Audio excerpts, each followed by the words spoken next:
Tetapi hari ini yang terjadi, dikala timbul kesusahan, tidak yakin Allah lah yang dapat menolong dan membantu kita. Ini Abdullah. Jikalau seorang untuk ingin kita angkat menjadi pemimpin, tidak cukup dengan Abdullah. Tapi Abdullah ini sangat penting.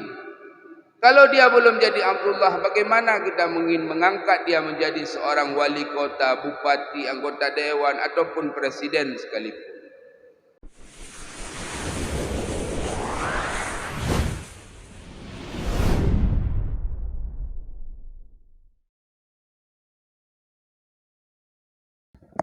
Assalamualaikum warahmatullahi wabarakatuh. Alhamdulillah.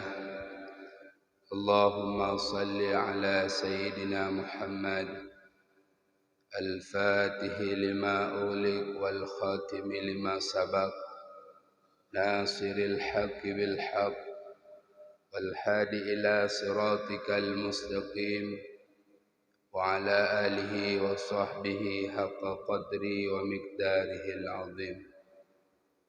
Puji syukur kita kepada Allah, salawat dan salam kepada baginda besar Muhammad sallallahu alaihi wasallam. Penghormatan kami kepada Abi Imam Syekh, kepada ketua BKM, pengurus masjid dan seluruh jamaah yang dimuliakan oleh Allah. Pada kesempatan yang mulianya, izinkanlah kami untuk membahas satu nama Tuhan daripada Asmaul Husna yang bernama Al-Malik. Nama yang keempat daripada nama Allah setelah Allah, Ar-Rahman dan Ar-Rahim. Dan bagaimana supaya kita dapat menjadi Abdul Malik setelah kita mengimani daripada nama-nama sebelumnya, dan kita juga diharapkan untuk dapat menjadi Abdullah, Abdurrahman dan Abdurrahim.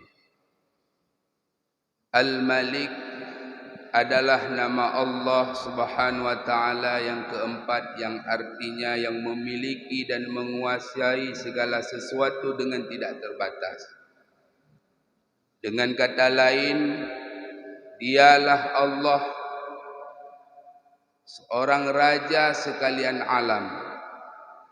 Apapun yang dia inginkan, yang ingin dia lakukan, pada miliknya itu tidak ada satupun yang dapat menghalangi, dan tidak ada satupun peraturan yang dia lakukan dapat dibatasi oleh siapapun. Seseorang tidak mungkin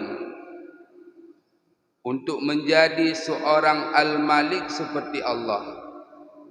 Kalaupun dia menjadi seorang raja, itu hanya merupakan kata pinjaman atau magazi.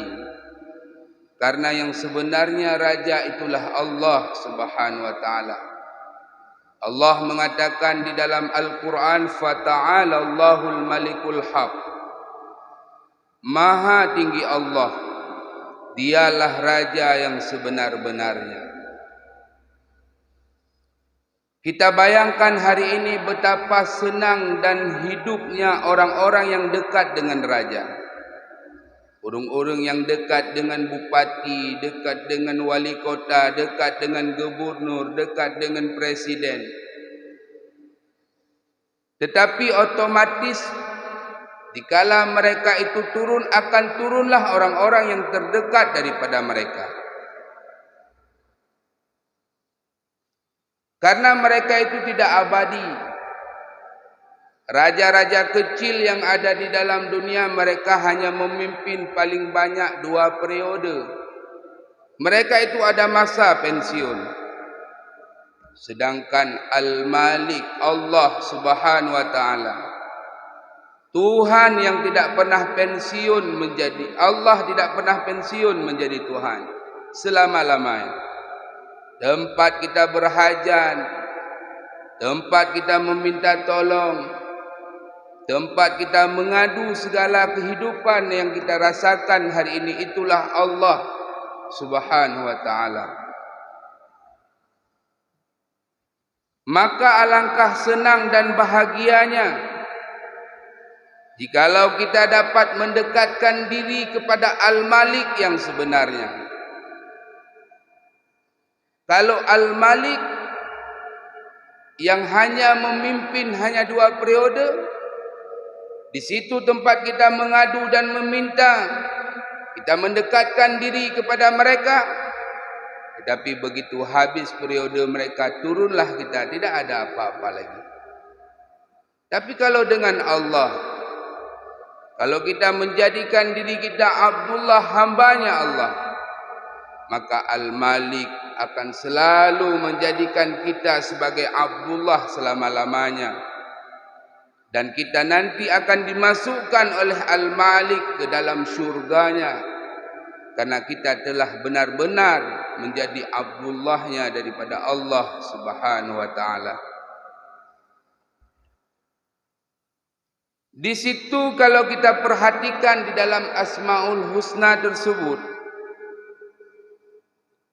daripada nama-nama Tuhan, sebelum Al-Malik yaitu Ar-Rahim di atasnya, sebelum Ar-Rahim Ar-Rahman, sebelum Ar-Rahman Allah. Maka untuk kita menjadikan seseorang itu menjadi pemimpin, maka dia harus memiliki 3 nama sebelum daripada nama Al-Malik. Kalau 3 ini belum ada, maka dia belum pantas untuk menjadi Abdul Malik. Yang pertama, orang yang ingin kita angkat menjadi Abdul Malik, atau diri kita sendiri Abdul Malik bagi diri kita, untuk kita, yaitu mengkontrol, mengomandai tentara-tentara kita, seperti nafsu kita, sifat marah, kedengkian.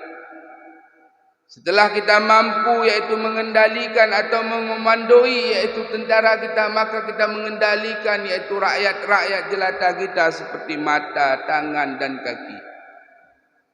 Tapi kalau kita ingin menjadi seorang pemimpin bagi masyarakat kita, maka kita harus memiliki 3 daripada sifat atau nama Allah sebelum daripada Al-Malik. Yang pertama, seseorang yang ingin kita angkat menjadi Al-Malik, dia harus menjadi Abdullah.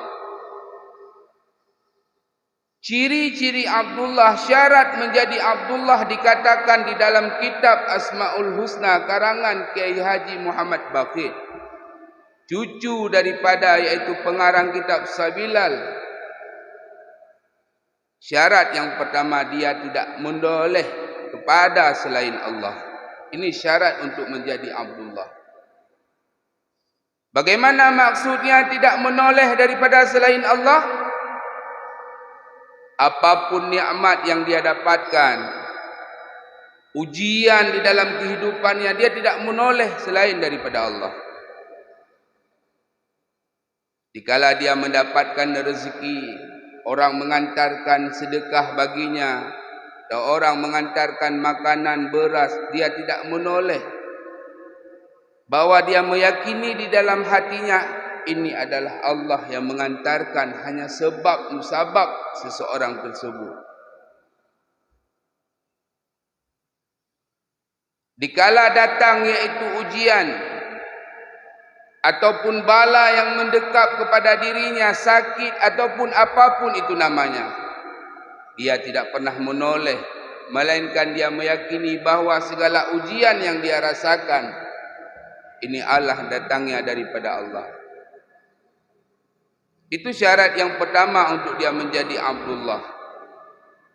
Syarat yang kedua, dia tidak melihat selain daripada Allah. Tindakannya, kata-katanya, cara berpakaian, dia tidak peduli kepada siapapun, melainkan jikalau di situ ridha Allah, dia cukup dengan ridha Tuhan tersebut. Dia mengambilkan satu keputusan, dia melihat, dia menanyaki kepada para ulama, Allah ridakah tidak keputusan tersebut? Jikalau ridha Allah, dia tidak peduli dengan kata orang. Walaupun orang lain membicarakan, tidak menyetujui apapun yang dia ambilkan daripada tindakannya, dia tidak pernah peduli. Karena dia hanya melihat di sebalik itu ridakah Allah baginya dikala dia mengambilkan keputusan ataupun satu-satu tindakan untuk masyarakatnya. Yang ketiga, ciri-ciri orang untuk menjadi Abdullah, orang tersebut tidak takut dan tidak pernah berharap kepada selain Allah.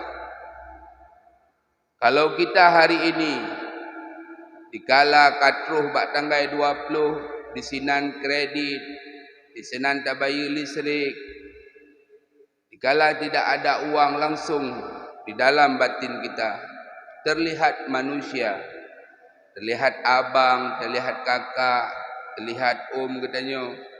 Dikala timbul kesusahan di dalam batin katanya, langsung tuh manusia yang dapat menolong katanya. Kenapa katanya tidak mengambil air wuduk dan salat hajat 2 rakaat? Kita duduk bercerita kepada Allah. Walaupun 1 garam untuk mengasinkan sayuran, mintalah kepada Allah. Ajak Ubanda Aceh, dikala tak kunci pintu rumah, Allah tak pelikut daripadanya. Kita langsung kenal kepada makhluk tak pegah bak samping rumah tetangga. Nekalan-kalan rumah lon tiat. Lon nak jak Ubanda leurong. Allah tak pelikut. Kenapa bukan Allah dulu yang kita katakan, ya Allah, lon nak lon jak Ubanda Aceh ya Allah. Lon titip rumah lonyo ya Allah. Setelah kita katakan kepada Allah, tidak masalah kita katakan kepada makhluk. Tetapi hari ini yang terjadi, dikala timbul kesusahan, tidak yakin Allah lah yang dapat menolong dan membantu kita. Ini Abdullah. Dikala seorang untuk ingin kita angkat menjadi pemimpin, tidak cukup dengan Abdullah. Tapi Abdullah ini sangat penting.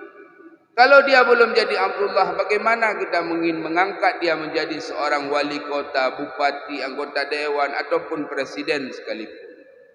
Dia tidak ada Abdullah di dalam dirinya. Setelah Abdullah, dia harus mampu menjadi Abdurrahman, yaitu hamba-hamba yang pengasih. Bagaimana hamba yang pengasih? Dia mengajak yaitu orang lain yang di dalam kemaksiatan itu untuk jalan kebaikan dengan cara yang lemah lembut dan santun. Tidak boleh dalam merubah kemungkaran itu dengan kemungkaran. Maka itu tidak akan bisa berubah orang. Pada saat itu di masa Rasulullah ada seorang pemuda datang kepada Rasulullah. Tengah duduk lagi. Isuut le pemudanya. Ya Rasulullah, izinkan aku berzina. Maka Rasulullah memanggil lelaki tersebut. Apakah engkau yang mengatakan meminta izin untuk berzina? Ya Rasul. Jikalau ibumu, jikalau anakmu, jikalau saudaramu yang dizinakan oleh orang lain, apakah engkau ridha? Dijawab oleh pemuda tersebut, tidak ridha. Maka jikalau engkau tidak ridha, bagaimana orang lain pun ridha jikalau engkau menzinai ibunya atau anaknya atau saudara perempuannya? Maka menangislah pemuda tersebut sambil dipegang dada oleh Rasulullah. Rasulullah berdoa, Allahumma tahhir qalbahu waghfir zambahu wa hasin farjahu. Ya Allah, sucikan hatinya, ampunilah dosanya dan peliharalah kemaluannya dengan sifat lemah lembut. Hari ini kita lihat teman-teman kita di dalam kemaksiatan mereka. Tapi kita menjauhi karena kita adalah seorang yang baik menurut kita. Kita jauhkan mereka yang di dalam kemaksiatan. Ini belum ada Abdul Rahman di dalam diri kita. Tapi kita terus mengajak mereka kepada kebaikan. Anak kita yang masih di dalam kemaksiatan, yang sudah tertutup hatinya, sudah hitam hatinya. Maka jikalau ini yang sudah hitam, yang sudah parah berkarat hatinya, ini tidak bisa kita ajak langsung. Untuk merubah mereka itu tidak sebab kita membalikkan telapak tangan. Kalau kita mengajak bicara mereka, mereka akan mengkucilkan kita. Maka ada solusi. Istighfarkan mereka, mohonkan ampun kepada Allah bagi mereka. Kita sayang dengan kawan kita ini. Kita sayang dengan kakak kita, abang kita yang sudah terlalu terlena dengan dunia. Hai tim sembahyang, hai tim dud, hai tim dumpu, hai tim dalam agama. Maka kita duduk setiap malam istighfar. Ampuni ya Allah dosa kakakku ya Allah. Ampuni dosa kakakku. Serta kau dah istighfar surah semalam. Di malam tadu, tak solat hajat. Setelah itu kita bayangkan wajahnya dengan penuh kasih sayang. Tembakkan dia dengan Al-Fatihah. Dan mohon ba Allah, ya Allah, aku memohon dengan berkat Al-Fatihah, dengan surat Al-Fatihah ini, ubahlah rohaninya, sifatnya, akhlaknya, nafsunya menjadi lebih baik. 7 huruf, 7 malam. Timbak mereka dengan Al-Fatihah, kita istighfarkan mereka, baru ajak mereka berbicara. Kalau langsung kita ajak berbicara, mereka tidak dapat menerima, yaitu cahaya yang kita sampaikan ke dalam hati, karena sudah tertutup hati mereka. Tapi dengan cahaya istighfar kita, cahaya Fatihah kita yang kita kirimkan bagi mereka, terbuka, sehingga kita ajak mereka berbicara, maka mereka ini akan kembali. Umar bin Khattab itu siapa itu? Orang yang terus mencari Rasulullah, ingin membunuh. Tetapi hari ini makamnya di samping makam Rasulullah sallallahu alaihi wasallam. Jadi tidak ada yang tidak mungkin baik tak pegah. Hana ubahli yang tungguan. Kok berani kita mengklaim seseorang yang berbuat maksiat tidak akan berubah lagi? Bukankah hati ini Allah yang memegangnya? Maka jikalau kita ada sifat kasih sayang di dalam kehidupan, kita mengajak orang-orang yang bermaksiat dengan penuh kasih sayang dan sopan santun, maka kita sudah mendapatkan titel yang kedua, Abdur Rahman.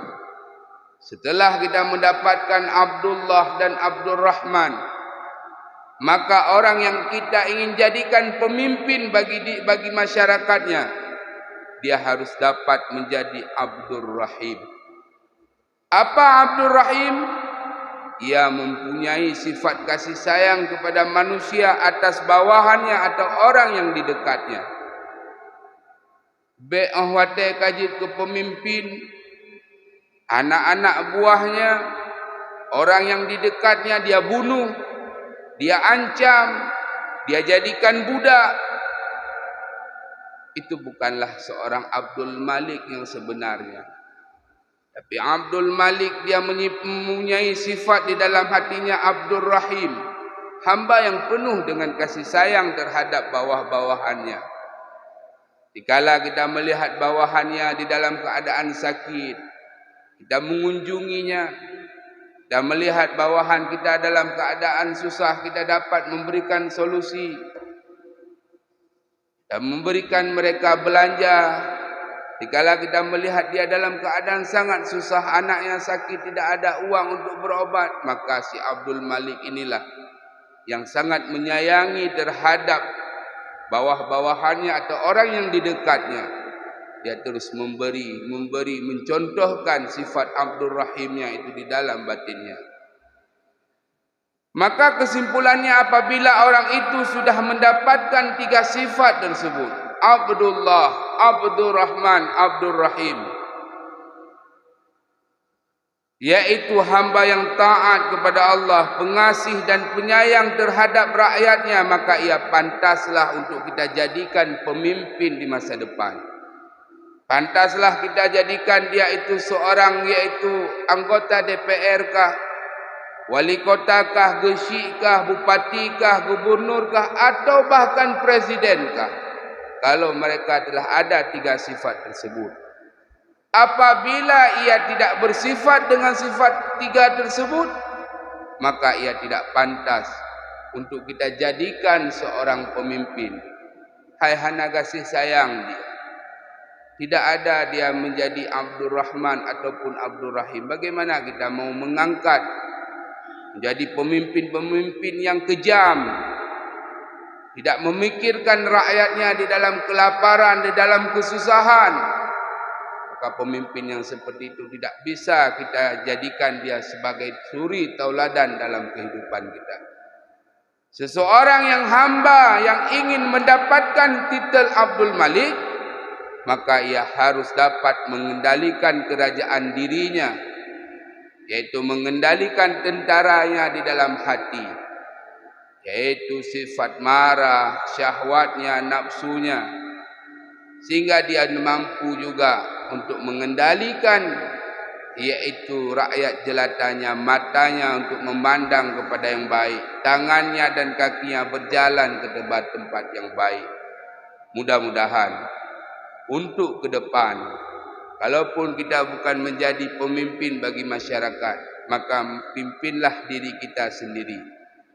Jadikan diri kita menjadi Abdullah, jadikan diri kita menjadi Abdul Rahman, jadikan diri kita Abdul Rahim. Jikalaupun ada kita yang berkeinginan untuk menjadi pemimpin bagi masyarakat kita, maka usahakan diri kita ini harus memiliki sifat. Sebelum untuk menjadi Abdul Malik, jadikan diri kita Abdullah, Abdul Rahman dan Abdul Rahim. Mudah-mudahan kita berdoa kepada Allah, Allah lahirkan yaitu pemimpin-pemimpin kita ke depan, pemimpin-pemimpin yang bertitel Abdullah, bertitel Abdul Rahman dan bertitel Abdul Rahim. Amin, amin ya Rabbal Alamin. Seperti biasa, tuan-tuan, sebelum kita menutup, maka kita beristighfar untuk mengambil keberkahan di subuh yang mulia ini. Allah katakan, siapa yang memperbanyak istighfar, maka Allah akan mengampunkan dosa kita dan dimudahkan rezeki kita. Maka sama-sama kita beristighfar. Kita hadirkan wajah-wajah orang-orang yang kita sayangi, anak, istri, suami kita, keluarga kita. Mudah-mudahan Allah limpahkan yaitu ampunan bagi mereka dan bagi kita semua. Astaghfirullah Rabbal baraya, astaghfirullah minal khataya, astaghfirullah minal khataya,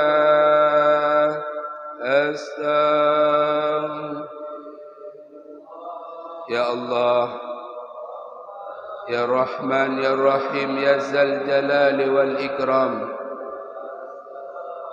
Pada pagi yang mulia ini kami berkumpul di Masjid Al-Hikmah Cunda hanya mengharapkan kasih dan sayang Engkau. Ya Allah, kami hamba Engkau yang penuh dengan salah dan dosa, ya Allah. Kami terus melakukan kemaksiatan, ya Allah. Mata kami terus melihat kepada yang haram,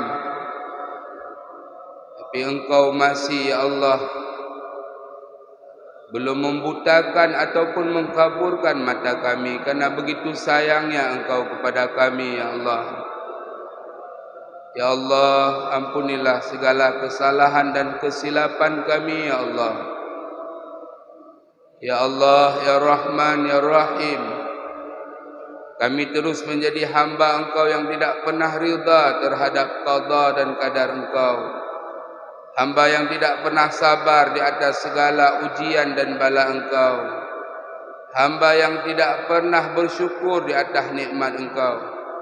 Kami terus menjadi hamba-hamba Engkau yang mengeluh di dalam kehidupan Kamu, ya Allah. Maka maafkan dan dosa Kamu, ya Allah. Ya Allah, ampunilah dosa ibunda kami. 9 bulan kami di dalam kandungan ibunda kami. 2 tahun dia memberikan susu kepada kami.